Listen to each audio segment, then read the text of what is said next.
Hello students. तो आज हम चैप्टर में आगे मूव करते हुए कुछ न्यू टॉपिक्स पढ़ेंगे। चैप्टर में फर्दर आगे मूव करने से पहले मैं एक बार लास्ट रिवीजन करवा देना चाहता हूं आपका, जो हमने लास्ट लेक्चर में कवर किया था। ध्यान से सुनिएगा। हमने लास्ट लेक्चर को इंडिकेटर पे फिनिश किया था, तो मैं कुछ इंडिकेटर की बात बता देता हूं आपको। इंडिकेटर्स क्या होते हैं?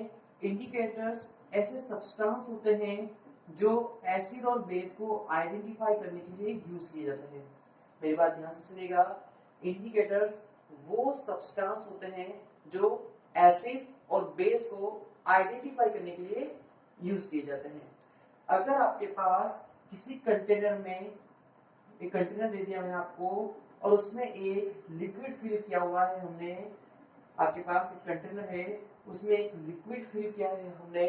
अब ये लिक्विड, मैं आपसे पूछूं, अगर ये लिक्विड, क्या ये लिक्विड एसिड है या बेस है, तो आप कैसे आइडेंटिफाई करके बताओगे कि लिक्विड एसिड है या बेस है? तो इसके लिए ही क्या बनाए गए हैं? इंडिकेटर बनाए गए हैं। ये नेचुरली अकरिंग भी होते हैं और ये केमिकली भी बनते हैं। ठीक है, नेचर में भी इंडिकेटर प्रेजेंट है और केमिकल भी इंडिकेटर्स होते हैं। तो ध्यान से सुनिए। अगर मैंने आपको एक कंटेनर में एक लिक्विड भर के दे दिया है और मैं आपसे पूछ रहा हूं कि ये एसिड है या बेस है, तो आप कैसे आइडेंटिफाई करोगे? समझिए, हमारे पास एक इंडिकेटर है लिटमस पेपर। क्या है हमारे पास? Litmus paper. जब भी लिटमस पेपर, बहुत बहुत बहुत इंपॉर्टेंट चीज है, जब भी लिटमस पेपर एसिड के कांटेक्ट में आएगा, जब भी लिटमस पेपर एसिड के कांटेक्ट में आएगा, कौन सा लिटमस पेपर? तो ब्लू कलर का लिटमस पेपर। कौन सा लिटमस पेपर? ब्लू कलर का लिटमस पेपर जब भी एसिड के कांटेक्ट में आएगा तो किसमें कन्वर्ट हो जाएगा? वो रेड कलर में कन्वर्ट हो जाएगा। किसमें कन्वर्ट हो जाएगा? रेड कलर में कन्वर्ट हो जाएगा। बहुत ही इंपॉर्टेंट चीज है ये। अगर लिटमस पेपर एसिड कांटेक्ट में आता है तो ब्लू कलर से किसमें चेंज हो जाता है? रेड कलर में चेंज हो जाता है। तो अब क्या करोगे आप? ये कंटेनर है लिक्विड का, इसमें क्या करोगे आप? ब्लू कलर के लिटमस पेपर को डिप करोगे। अगर ब्लू कलर का लिटमस पेपर रेड कलर में कन्वर्ट हो जाता है तो उसका मतलब क्या हुआ? इस कंटेनर में कौन प्रेजेंट है आपके पास? एसिड प्रेजेंट है। तो ये क्लियर हो जाएगा। अगर अगर ब्लू कलर का लिटमस पेपर रेड में चेंज नहीं हुआ, मतलब क्या हो गया? ये एसिड नहीं है। फिर हम क्या करेंगे? फिर हम बेस को आइडेंटिफाई करेंगे। किसको आइडेंटिफाई करेंगे? बेस को आइडेंटिफाई करेंगे। तो बेस को कैसे आइडेंटिफाई करेंगे? तो बेस को आइडेंटिफाई करने के लिए हम रेड कलर का लिटमस पेपर लेकर आएंगे। कैसा कलर का? रेड कलर का लिटमस पेपर लेंगे, उसे इस लिक्विड में डिप करेंगे। अगर रेड कलर का लिटमस पेपर आपके ब्लू कलर के लिटमस पेपर के अंदर कन्वर्ट हो गया, आपके ब्लू कलर के अंदर कन्वर्ट हो गया, तो मतलब कि क्या हो गया? ये कौन है? ये बेस है। तो दो सबसे बेस्ट चीज आपको ध्यान रखनी है कि लिटमस पेपर अगर एसिड के कांटेक्ट में आता है तो ब्लू टू रेड होता है। अगर लिटमस पेपर रेड बेस के कांटेक्ट में आता है तो रेड टू ब्लू होता है। एक और चीज, अगर इसे याद रखना है, अब याद नहीं हो रहा तो कैसे याद रखें? आप एक वर्ड याद रख लीजिए, हिंदी वर्ड है, याद हो सके तो कर लीजिए, वरना मैं इंग्लिश ही बता दूंगा आपको भी। अनिल, क्या नाम याद रखना आज के बाद आपको? अनिल। अनिल का मतलब क्या हुआ? अ मतलब कि एसिड, नी मतलब कि नीला। नीला कलर जो होता है ना, नीला कलर मतलब कि इंग्लिश में से कहते हो ब्लू। ठीक है। और ल मतलब कि लाल कलर, जिसे आप इंग्लिश में कहते हो रेड। तो एसिड जब भी ब्लू लिटमस पेपर के कांटेक्ट में आएगा तो किसमें कन्वर्ट हो जाएगा? रेड कलर में कन्वर्ट हो जाएगा। तो यहां से एक ट्रिक बन के आती है आपके लिए, अनिल नाम से। अगर आपके पास एसिड है तो ब्लू लिटमस पेपर को रेड में कन्वर्ट कर देगा। तो सिर्फ आपको एक ही चीज याद रखनी है। अगर आप अनिल का याद रखोगे, अनिल का मतलब हो जाएगा एसिड ब्लू लिटमस पेपर को रेड में कन्वर्ट कर देता है। तो सिंपल सा इसका जस्ट अपोजिट, अगर आपके पास बेस है तो बेस रेड लिटमस पेपर को किसमें कन्वर्ट कर देगा? ब्लू में कन्वर्ट कर देगा।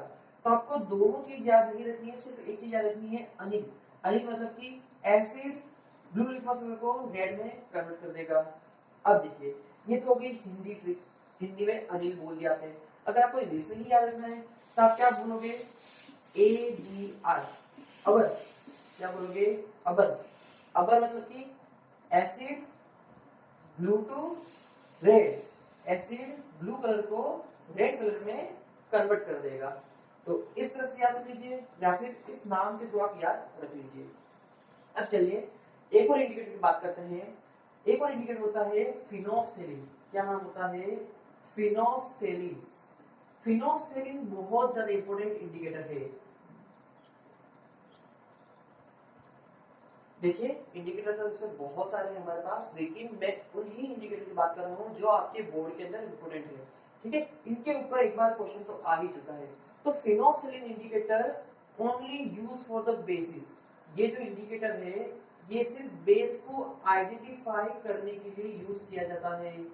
फिनोल्फ्थेलिन indicator only for the basis को आइडेंटिफाई करने के लिए यूज किया जाता है। जब भी फिनोल्फ्थेलिन इंडिकेटर बेस की कांटेक्ट में आएगा तो वो कैसा कलर देगा? पिंक कलर देगा। कैसा कलर देगा? पिंक कलर देगा। आपको ये याद रखना है, जब भी फिनोल्फ्थेलिन बेस की कांटेक्ट में आएगा तो कैसा कलर देगा? पिंक कलर मिलेगा हमें। अगर ये एसिड की कांटेक्ट में आ गया तो, अगर ये एसिड कांटेक्ट में आ गया तो क्या देगा? ये कलरलेस रहेगा। कैसा रहेगा? कलरलेस, कोई भी कलर नहीं देगा। तो यहाँ से एक चीज बहुत इंपॉर्टेंट हो जाती है और बहुत इजी भी हो जाती है कि फिनोल्फ्थेलिन एक ऐसा इंडिकेटर है जो ओनली फॉर द बेसिस को आइडेंटिफाई करने के लिए यूज किया जाता है। और ये जब भी बेसिक कांटेक्ट में आएगा तो कैसा कलर देगा आपको? पिंक कलर देगा। एक और देखिए, एक और इंडिकेटर हमारे पास जिसे हम बोलते हैं टर्मरिक। ये नेचुरल इंडिकेटर है।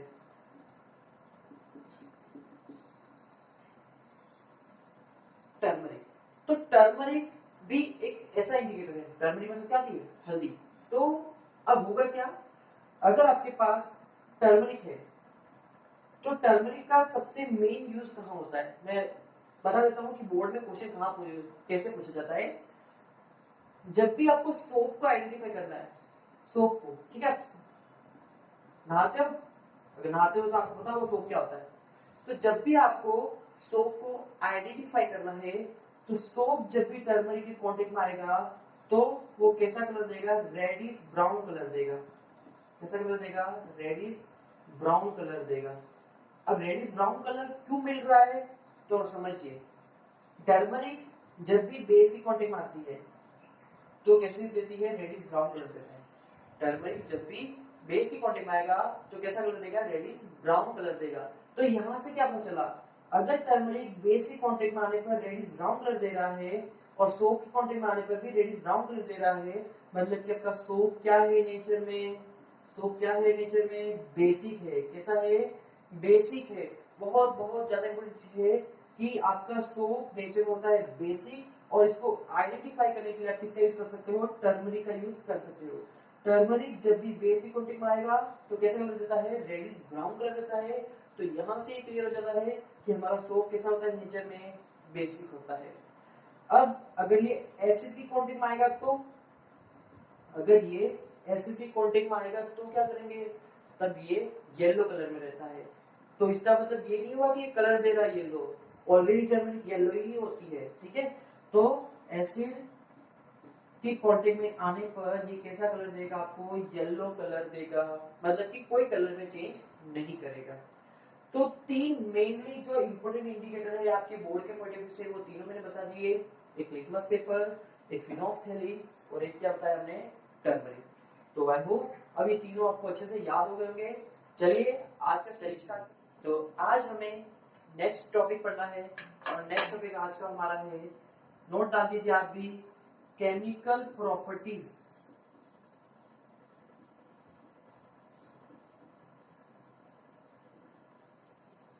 Of acids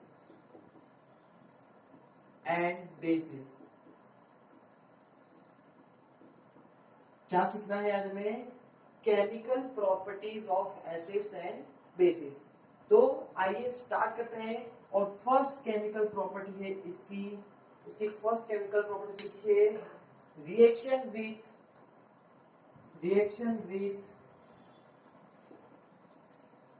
metals.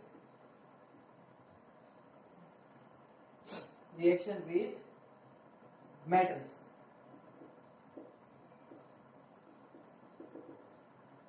तो जब भी मेटल की कांटेक्ट में आएंगे, एसिड और बेस जब भी मेटल की कांटेक्ट में आएंगे तो क्या हमें ऐसा मिलेगा कि जिससे हम आइडेंटिफाई कर पाए कि ये एसिड और बेस है। देखिए ध्यान से, आपकी कभी भी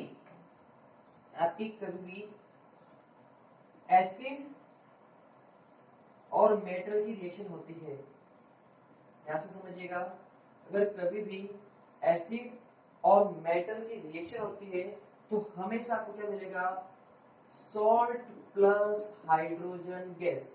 क्या मिलेगा आपको, सॉल्ट प्लस हाइड्रोजन गैस।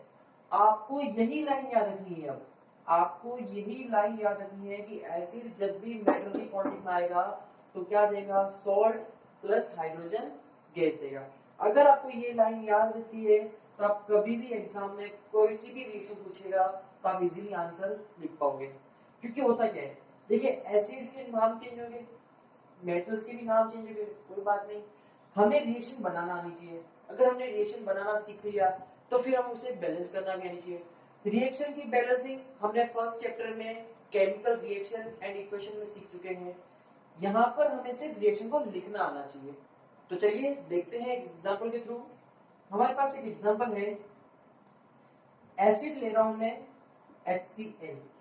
कौन सा एसिड ले रहा हूं मैं, HCl एसिड ले रहा हूं, और इसका जो नाम होता है, इसका नाम क्या होता है, हाइड्रोक्लोरिक एसिड। क्या होता है, हाइड्रोक्लोरिक एसिड। जब भी हाइड्रोक्लोरिक एसिड मेटल की कांटेक्ट में आएगा, मेटल ले लेता हूं मैं जिंक। क्या ले रहा हूं मैं, जिंक। जब भी हाइड्रोक्लोरिक एसिड जिंक की कांटेक्ट में आएगा तो आपको क्या मिलेगा, एक सॉल्ट मिलेगा।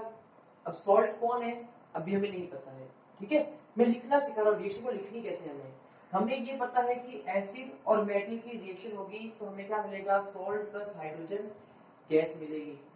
तो हमें एग्जामिनर ने एक एसिड का नाम दे दिया और एक मेटल का नाम भी दे दिया।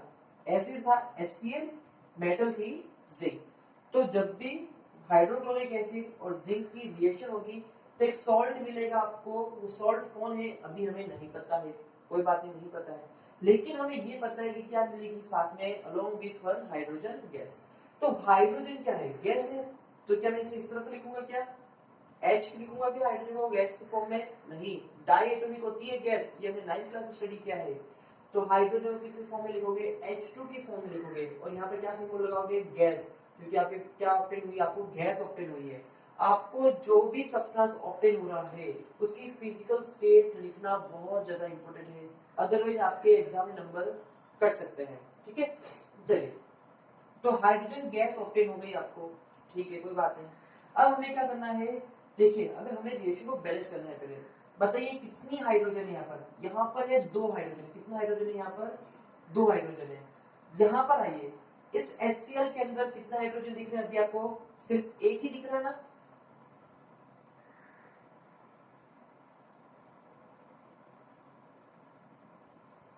कितने हाइड्रोजन दिख रहे हैं, सिर्फ एक हाइड्रोजन दिख रहा है। तो बैलेंस करना पड़ेगा, यहाँ पर 2 है और यहाँ पर 1 है। कहां पर लेसर क्वांटिटी है, इधर, तो इधर कितने करने हैं, 2 हाइड्रोजन करने हैं आपको। तो क्या करोगे, इधर एक बॉक्स बनाओगे और यहाँ पर बाहर कितना लिखोगे, 2 लिखोगे। 2 बॉक्स के बाहर लिखा है मतलब कि 2 into 1 कितना हो गया, 2 हाइड्रोजन हो गए। क्या यहाँ भी 2 हाइड्रोजन है, यहाँ भी 2 हाइड्रोजन है, कोई प्रॉब्लम नहीं। अब देखिए, अगर बॉक्स के बाहर आपने अगर मल्टीप्लाई किया है मतलब कि बॉक्स के अंदर सबसे वो मल्टीप्लाई होता है, तो बताइए क्लोरीन भी कितना हो गया, 2 क्लोरीन है। तो बचा कौन, हाइड्रोजन तो यहाँ से पूरा चला गया, 2 से 2, बचा कौन, 2 तो क्लोरीन बचे हैं और एक जिंक बचा है। तो इनको ऐड करो और वो क्या हो जाएगा, आपका सॉल्ट हो जाएगा। तो आपके पास क्या हो गया, जिंक, Zn और Cl कितने हैं, 2 है इस बार।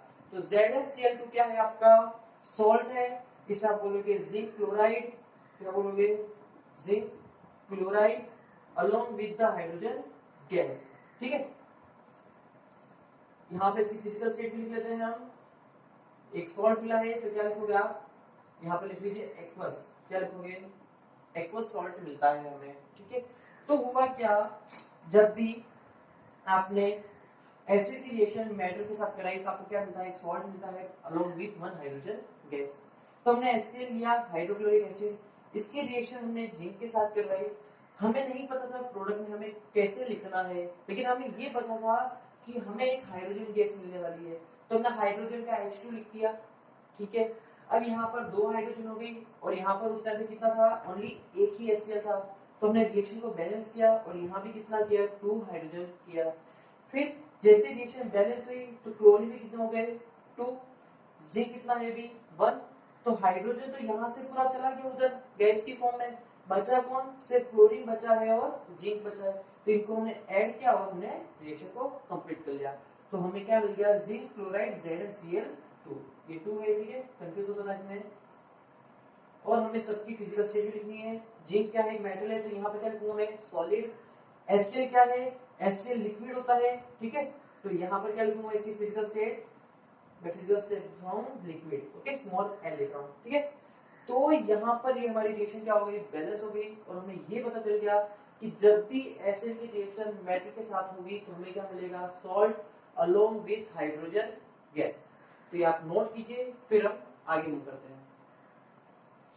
चलिए अब हम ये चेक करते हैं कि जब हमारी मेटल की रिएक्शन बेस के साथ होगी तो हमें क्या प्रोडक्ट मिलेगा, हम कैसे डिटरमाइन करेंगे और हम कैसे रिएक्शन को लिख सकते हैं। तो चलिए स्टार्ट करते हैं। एक एग्जांपल ले रहा हूं मैं, देखिए, जब भी आपका बेस मेटल की कांटेक्ट में आएगा, जब भी आपका बेस मेटल की कांटेक्ट में आएगा तो क्या देगा, salt along with hydrogen gas.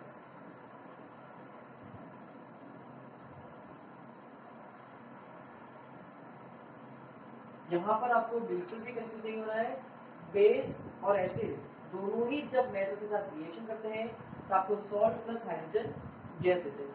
लेकिन एक बहुत अच्छी चीज बताता हूँ कि जो बेस है, एक ही ऐसा बेस है जो इजीली मेटल के साथ रिएक्शन करके ये रिएक्शन, ये प्रोडक्ट प्रोवाइड करता है। मोस्ट ऑफ द बेसिस ये रिएक्शन नहीं देते हैं। हमें सिर्फ एक ही रिएक्शन याद रखनी पड़ेगी इस टॉपिक के लिए, और वही है आपके सिलेबस में। तो देखिए कौन सी है वो रिएक्शन, मैं एग्जाम लिख रहा हूँ, सोडियम हाइड्रोक्साइड। क्या लिख रहा हूँ, सोडियम हाइड्रोक्साइड। ये क्या है, एक बेस है, सोडियम हाइड्रोक्साइड। तो जब भी सोडियम हाइड्रोक्साइड किसी मेटल की कांटेक्ट में आएगा, मेटल ले रहा हूँ मैं जिंक, ठीक है, तो सोडियम हाइड्रोक्साइड कैसा होता है, एक्वस सॉल्यूशन होता है ये, और यहाँ पे क्या ले रहा हूँ मैं, जिंक ले रहा हूँ। तो जब भी सोडियम हाइड्रोक्साइड आपके मेटल के कांटेक्ट में आएगा तो आपको क्या मिलेगा, salt along with hydrogen gas, salt along with hydrogen gas।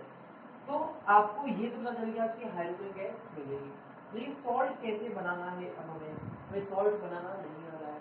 तो देखिए कितनी गैस है यहाँ पर हाइड्रोजन कितने हैं, 2 है प्रोडक्ट साइड में, यहाँ पर आइए, यहाँ पर हाइड्रोजन कितने हैं, यहाँ पर तो एक ही दिख रहा है, तो यहाँ पर क्या करेंगे हम, 2 से मल्टीप्लाई करेंगे, ये हमने बॉक्स बनाया और हमने 2 से मल्टीप्लाई कर दिया। जैसे ही हमने 2 से मल्टीप्लाई किया तो देखिए प्रोडक्ट और रिएक्टेंट साइड में कितने हाइड्रोजन हो गए, प्रोडक्ट साइड में भी 2 हाइड्रोजन ही है और रिएक्टेंट साइड में देखिए 2 हाइड्रोजन हो गए।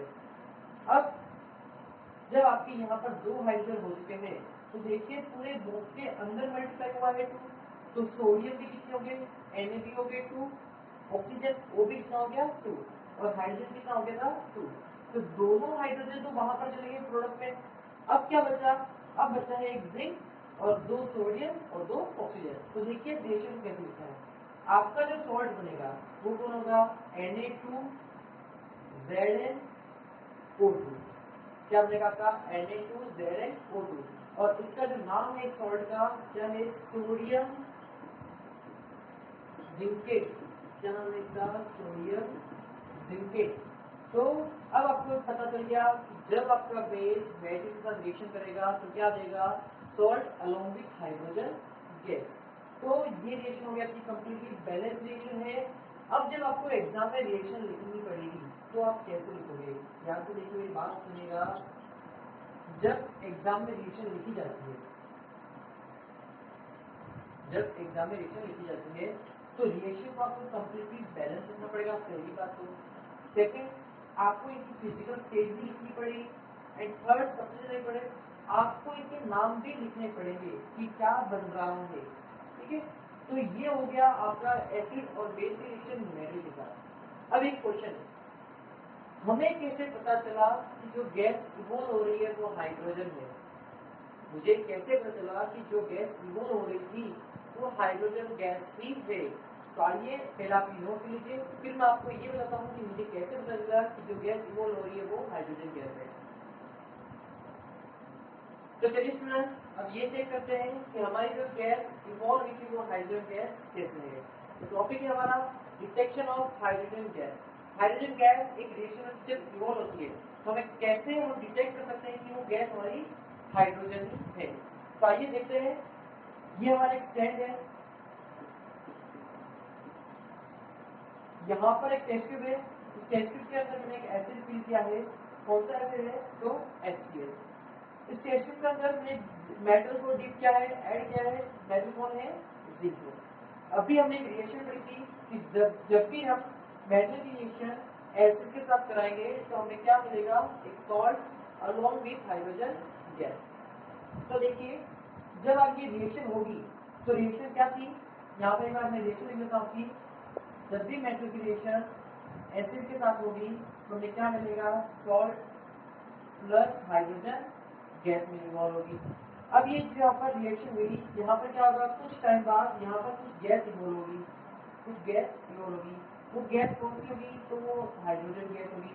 लेकिन उसका डिटेक्शन कैसे करते हैं? देखिए, ये जो गैस इवॉल्व होगी इस ट्यूब के थ्रू क्या होगी? यहाँ से पास होगी, यहाँ से पास होती हुई ये गैस किसमें मूव करेगी? ये एक सॉल्यूशन है। कौन सा सॉल्यूशन है ये? तो ये सोप सॉल्यूशन है। कौन सा सॉल्यूशन है ये? सोप सॉल्यूशन है। तो सोप सॉल्यूशन में जैसे ही गैस पास होगी तो यहाँ पर ये क्या करेगी? यहाँ पर ये बबल का फॉर्मेशन करेगी। क्या करेगी? ये बबल फॉर्म करेगी। और ये बबल क्या होंगे? यहाँ से बाहर निकलेंगे और इस बबल के अंदर कौन होगा? तो इस बबल के अंदर आपकी हाइड्रोजन गैस क्या हो जाएगी? ट्रैप होगी।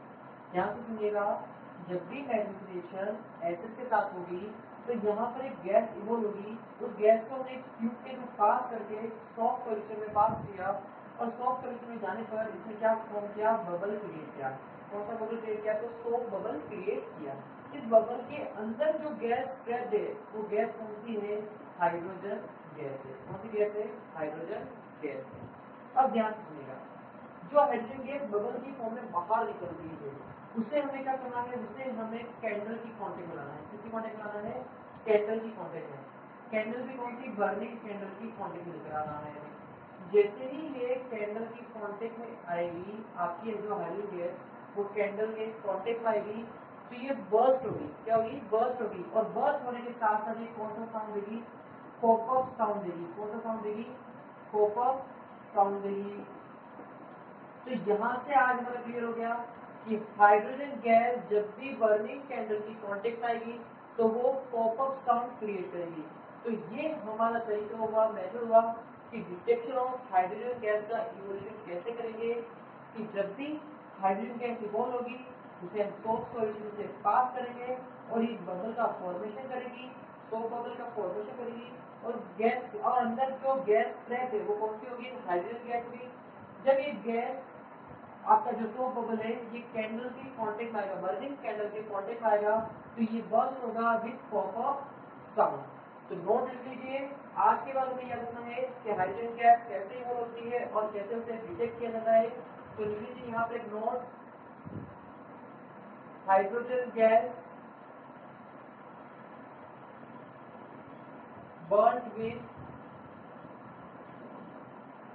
pop-up sound। Hydrogen gas burned with pop-up sound। तो ये नोट कीजिए और ये डायग्राम आपकी बुक में ड्रॉ किया हुआ है, आप वहां से और अच्छा डायग्राम बना सकते हैं। ठीक है, ये आपका टॉपिक क्लियर हुआ, नोट कीजिए, फिर हम आगे बढ़ते हैं। तो चलिए स्टूडेंट्स, आज का सेशन यही कंप्लीट करते हैं और साथ में मैं आपको कुछ होमवर्क देके जा रहा हूँ। कमेंट बॉक्स में जरूर आंसर दीजिएगा कि उस क्वेश्चन के आंसर क्या है। तो हमारा फर्स्ट क्वेश्चन है, व्हाट हैपन व्हेन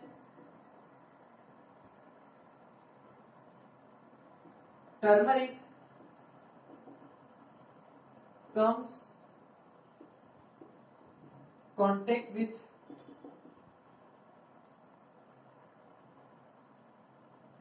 करी। आपके करी के कांटेक्ट में जब टर्मरिक आती है तो क्या होता है, ये आपको आंसर देना है। सॉरी, यहाँ टर्मरिक नहीं है, ये यहाँ पर है soap। What happens when soap comes out in contact with curry? ठीक है, तो ये आपका क्वेश्चन है फर्स्ट। क्वेश्चन नंबर सेकंड है आपका,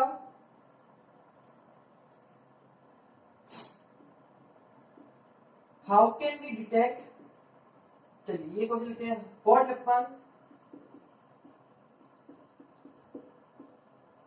when acid reacts with metal. तो ये दो क्वेश्चन है, इन दोनों का आपको आंसर देने हैं। ठीक है, तो हम मिलते हैं अब नेक्स्ट लेक्चर में नए टॉपिक के साथ। Thank you, have a nice day.